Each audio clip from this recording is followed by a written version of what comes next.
के सामने एक सीट दी हुई है जिस पे रोल नंबर, नेम, 4 सब्जेक्ट्स के मार्क्स और रिजल्ट लिखा हुआ है।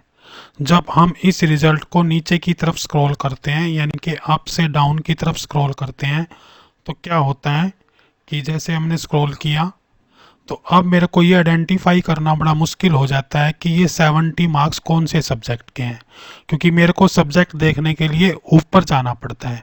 कितना अच्छा होता है कि जो हेडिंग कॉलम है वो मेरा फिक्स हो जाता है यानी कि फ्रीज हो जाता। इसके लिए एक्सेल में प्रोविज़न है कि हम क्या करेंगे, सबसे पहले व्यू वाले टैब पे जाएंगे। अगर आप किसी और टैब पे हो, जैसे मान लो फार्मूला टैब पे हैं, तो आप पहले व्यू टैब पे जाएंगे, राइट।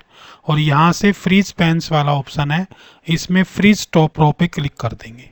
इससे बेनिफिट क्या होगा, जब आप सीट को अप से डाउन करेंगे तो आपका जो फर्स्ट रो है वो आपकी फ्रीज हो चुकी है, यानी कि अब आपको कोई भी दिक्कत नहीं आएगी और हर जगह आप सब्जेक्ट्स को आराम से देख पाओगे। जैसे सलोनी के 75 कंप्यूटर में है, 70 इंग्लिश में है, तो यू कैन सी एवरीथिंग, आप आराम से सारी चीज़ों को देख सकते हो। अब हम क्या करेंगे, इसको अनफ्रीज कर देते हैं, राइट। अब हमारी फर्स्ट जो रो थी जो हमने फ्रीज की थी उसको हमने क्या कर दिया है, अनफ्रीज कर दिया है। इसी तरह से हम फर्स्ट कॉलम को भी फ्रीज कर सकते हैं। प्रोसेस हमारी बिल्कुल सेम रहेगी और यहाँ से फ्रीज कॉलम पे क्लिक कर देंगे। यहाँ पे आप देख सकते हो एक डॉटेड सी लाइन आ जाती है जब भी आप फ्रीज करते हो। अब हम इसको लेफ्ट टू राइट करेंगे तो क्या होगा, हमारा रोल नंबर वाला कॉलम फ्रीज हो चुका है, वो कॉलम हमारा मूव नहीं करेगा। तो ये दो ऑप्शन हो गए, टॉप रो और फर्स्ट कॉलम, टॉप रो और फर्स्ट कॉलम। अब मैं आपको बताऊंगा कि आप किसी रो तक भी फ्रीज कर सकते हैं। सबसे पहले हम लास्ट वाले को अनफ्रीज कर देते हैं कि हम अप टू एनी रो यानी कि किसी रो तक भी फ्रीज कर सकते हैं। मान लो आप 3 रो को फ्रीज करना चाहते हो, कितनी रो फ्रीज करनी है, 1 2 3, तो आपने इससे नेक्स्ट वाली रो को एक्टिव कर देना है।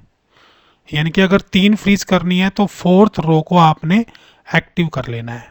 उसके बाद आपने फ्रीज पेन्स वाले ऑप्शन पे जाने हैं और ये जो थर्ड ऑप्शन है इस पे क्लिक करना है, राइट। अब यहाँ से आपकी फर्स्ट, सेकंड और थर्ड रो फ्रीज हो चुकी है। हम चेक कर लेते हैं, इसको अप से डाउन करते हैं, ये देखो फर्स्ट, सेकंड, थर्ड, तीनों रो आपकी फ्रीज हो चुकी है, राइट। इसके बाद इसको फिर अनफ्रीज कर देते हैं, राइट। इसी तरह से हम अप टू एनी कॉलम, मान लो आपको 2 कॉलम फ्रीज करने हैं, कितने कॉलम फ्रीज करने हैं आपको, 2 कॉलम, तो आप थर्ड कॉलम को सिलेक्ट करोगे, राइट।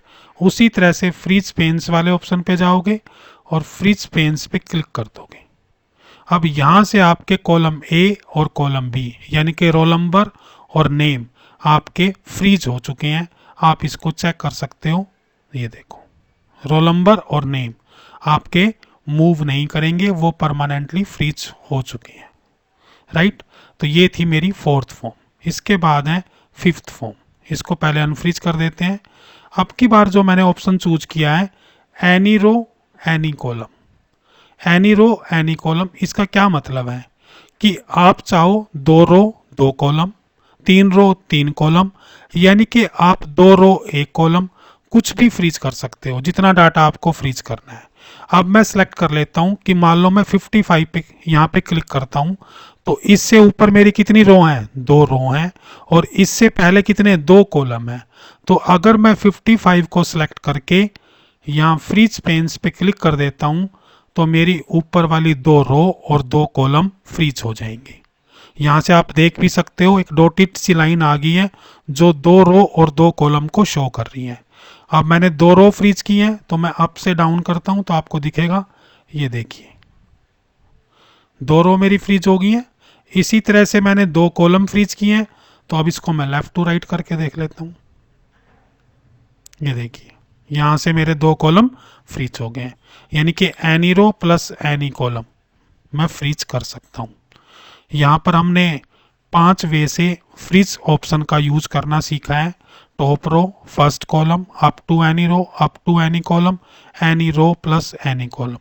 एक बात मैं आपको बता दूं, up to any row में जिस रो को हम सेलेक्ट करेंगे उससे ऊपर वाली रो फ्रीज होंगी। यानी कि अगर आपने फिफ्थ रो को सिलेक्ट किया तो फर्स्ट 4 रो फ्रीज होंगी, और इसी तरह से अगर आपने पांचवें कॉलम को सिलेक्ट किया तो पहले 4 कॉलम फ्रीज होंगे।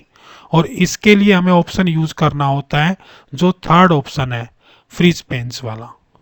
ये ना अनफ्रीज पेन्स हमने किया नहीं था, तो यहाँ पे जो फ्रीज पेन्स वाला ऑप्शन है ये वाला ऑप्शन यूज करना होता है। Right, thanks for watching my video lecture.